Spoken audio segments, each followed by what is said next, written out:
Hello everyone, welcome you all to success Gyan. मैं हूं आपका दोस्त Manjeet. I hope you all are doing well.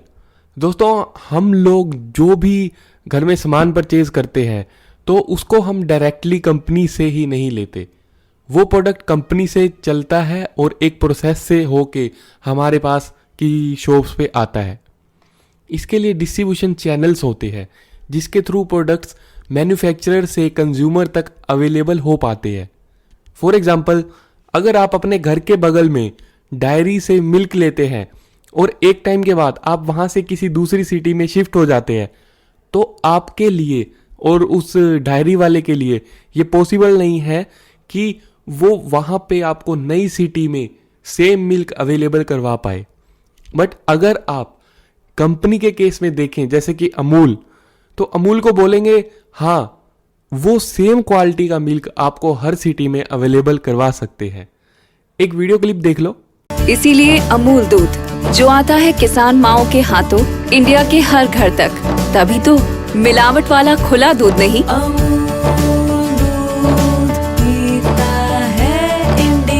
ये होती है डिस्ट्रीब्यूशन चैनल की पावर। इस वीडियो में हम इसी डिस्ट्रीब्यूशन चैनल को समझेंगे। तो चलिए सीखते हैं।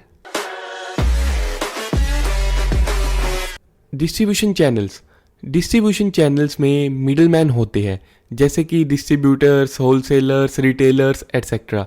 ये प्रोडक्ट्स को कंज्यूमर तक पहुंचाने का काम करते हैं। आजकल इंटरनेट से ऑनलाइन शॉपिंग जो हम लोग करते हैं और प्रोडक्ट्स हमारे घर तक आते हैं, ये भी एक डिस्ट्रीब्यूशन चैनल से होता हुआ ही आता है। इसी तरह से डिस्ट्रीब्यूशन चैनल्स के अलग अलग टाइप्स होते हैं। चलिए इनको डिटेल में समझ लेते हैं। डिस्ट्रीब्यूशन चैनल्स के दो टाइप्स होते हैं, direct distribution channel and indirect distribution channel. Direct distribution channel वो होता है जिसमें कोई मिडलमैन नहीं होता। कंपनीज डायरेक्टली कंज्यूमर को प्रोडक्ट अवेलेबल करवाती है। ऐसा करने के कई रीजंस हो सकते हैं। इसका एक रीजन ये हो सकता है कि अगर कंपनी किसी मिडलमैन को बीच में लेती है तो वो प्रोडक्ट में कुछ मिलावट कर सकता है जिससे कंपनी की इमेज पे इम्पैक्ट पड़ता है। फॉर एग्जाम्पल, जो प्रोटीन सप्लीमेंट्स होते हैं, इनके केस में ऐसा बहुत होता है। इस केस में कंपनीज बस अपनी वेबसाइट पर ही प्रोडक्ट अवेलेबल करवाती हैं या फिर दूसरी ट्रस्टेड ई कॉमर्स वेबसाइट्स पर अपने प्रोडक्ट्स को लिस्ट कर देती है, like Amazon, Flipkart etcetera. Franchisee based ecosystem भी इसी का एक एग्जाम्पल है, जैसे कि डोमिनोज है।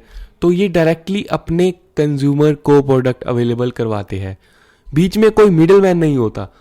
Direct selling companies like Amway भी इसी चैनल का यूज करती है, जिसमें कंपनी के कस्टमर ही कंपनी के सेल्समैन होते हैं। आपको किसी ना किसी ने एक बार जरूर कभी मल्टी लेवल मार्केटिंग के बारे में बताया होगा, वो चैन सिस्टम जो होता है मेंबर के नीचे मेंबर ऐड करना। तो एमएलएम में डायरेक्ट डिस्ट्रीब्यूशन चैनल का यूज किया जाता है। गाइस, एक फनी क्लिप देख लो, इससे आपको थोड़ा रिलेट हो जाएगा मैं किस कंपनी की बात कर रहा हूँ। और हाँ, ये बस आपका मूड रिफ्रेश करने के लिए है, इसमें किसी भी कंपनी के लिए कुछ हेट नहीं है, ठीक है? थोड़ा कंसेप्ट समझ लो, इसलिए आपको एक क्लिप दिखा रहा हूँ। इतनी हमारी चलती है नेटवर्क मार्केटिंग वालों की, तुम जोड़ोगे तुम्हारी भी चलेगी। तू भी हमारी तरह कोट पैंट और आईफोन 14 ले सकता है, जिसके लिए तुझे बस थोड़ी सी कीमत 10,000 रुपए देनी है बस, फिर तू हमारे साथ जुड़ जाएगा। भाई मैं कहा चलाऊंगा 10,000 रुपए, मैं 3,000 रुपए महीने पे काम करता हूँ भाई। अब बात करते हैं इनडायरेक्ट डिस्ट्रीब्यूशन चैनल की।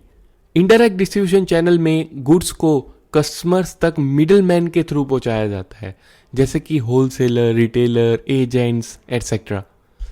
इनडायरेक्ट डिस्ट्रीब्यूशन चैनल में 3 टाइप्स के लेवल होते हैं, 1 लेवल, 2 लेवल एंड 3 लेवल। चलिए इनको 1 बाय 1 समझते हैं। First is 1 level.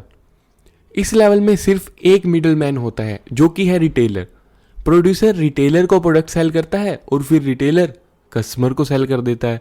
इसका एग्जांपल है लाइक ज्वेलर्स। 2 लेवल, इस लेवल में 2 मिडलमैन होते हैं, होलसेलर एंड रिटेलर।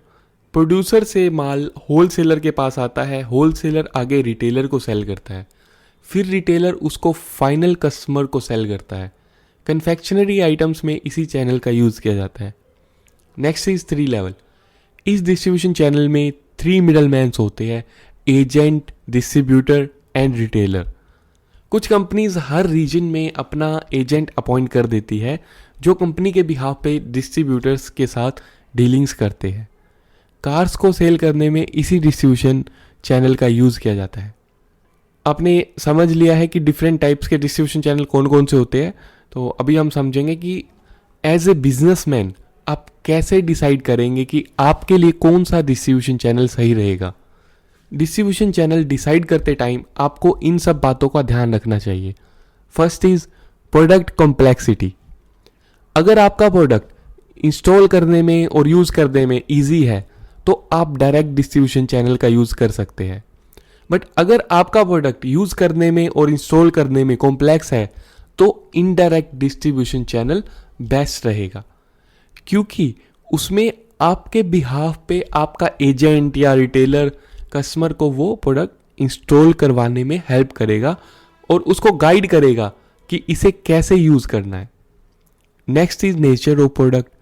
जैसे कि हमने पहले भी डिस्कस किया कि अगर आप ईटेबल प्रोडक्ट्स में डील करते हैं तो आपको डाउट हो सकता है कि आपके प्रोडक्ट में कोई मिडलमैन अगर मिलावट कर रहा है या कर सकता है आपकी इंडस्ट्री के अकॉर्डिंग, तो आपको इस केस में डायरेक्ट डिस्ट्रीब्यूशन चैनल का ही यूज़ करना चाहिए।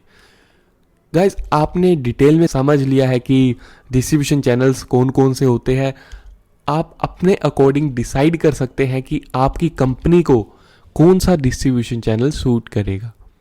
सो गाइज, इस वीडियो में इतना ही। हम आगे और भी टॉपिक्स आपके साथ इजी से इजी वे में डिस्कस करते रहेंगे। तो फ्रेंड्स, लाइक कीजिए अगर आपको ये वीडियो काम की लगी, सब्सक्राइब करें हमारे चैनल को और प्रेस कीजिए बेल आइकन को, जिससे कि आपको हमारे आने वाले वीडियोस का नोटिफिकेशन मिलता रहे। And thanks for giving your time.